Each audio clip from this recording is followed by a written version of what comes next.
Hi guys! Welcome to my channel. This is P for Pera. So ayun nga guys, gusto ko lang i-share sa inyo itong dalawang legit earning app kung saan kikita ka ng walang nilalabas na pera. So una, itong si Partelhar. Dito kay Partelhar, merong 2 tasks per day. Dito nyo yan, sa taas makikita dapat. Kanina kasi, nagawa ko na yon kaya dito natin hahanapin. Dito, ika-copy link nyo lang. Tapos dito, second, i-click nyo lang kung saan nyo ipopost yung task. Yung sa akin, sa Facebook yon. So, ayun, tapos na yun kanina. Pagkatapos ng pag nag 4 hours na yung post dito sa Hakbang Tree, i-screenshot nyo yung post na yon na may 4 hours. Tapos, pati yung link kukunin nyo.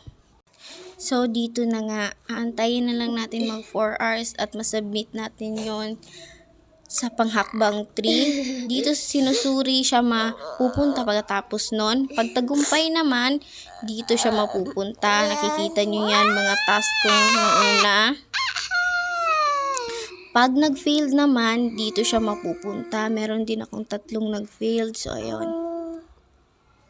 Dito naman guys, makikita nyo kung ilan na yung naipon. 580.80. Pwede na siya ma-withdraw, pero kailangan muna tapusin ang task bago i-withdraw. Yan. Dito makikita natin yung kung ilan na yung na-withdraw ko. So, ito yung nag-failed. 2 for 50 kasi nakalimutan kong tapusin muna yung task bago mag-withdraw. So, ayun, kaya nag-failed siya. Kaya ngayon, tatapusin natin bago tayo mag-withdraw ulit. Dito naman makikita nyo yan. Wala pa tayong nakukuha kasi kaka-start lang nung task. Dito naman, ito yung kabuuang kita ko nung mga nakaraan. Oo. Sa nakaraan pa yan. Basta guys, gagawa lang kayo ng task dito. Pipili lang kayo kung via Instagram o Facebook ang yung gagamitin sa pag-post.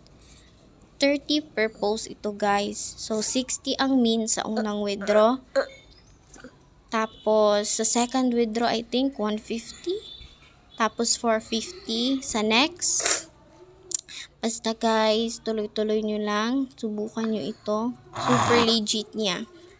Kung gusto nyo naman makita yung proof of withdrawal ko, ito. So guys, ito yung first withdraw ko ng 60 pesos. 58.20 na rin siya. Parang kinaltasan ata nila. Oo. Ito yung first withdraw ko doon sa Partelhar. And yung second withdraw ko naman is ito yung second withdraw ko guys. 145.50. Kinaltasan ulit nila. So yun nga guys, may proof of withdrawal naman tayo. Kaya i-try nyo na ito. Super legit nito guys, promise. Kung may katanungan lang kayo, mag-comment lang sa comment section. Ilagay ko rin ang link doon sa comment section. Thank you guys. Bye-bye.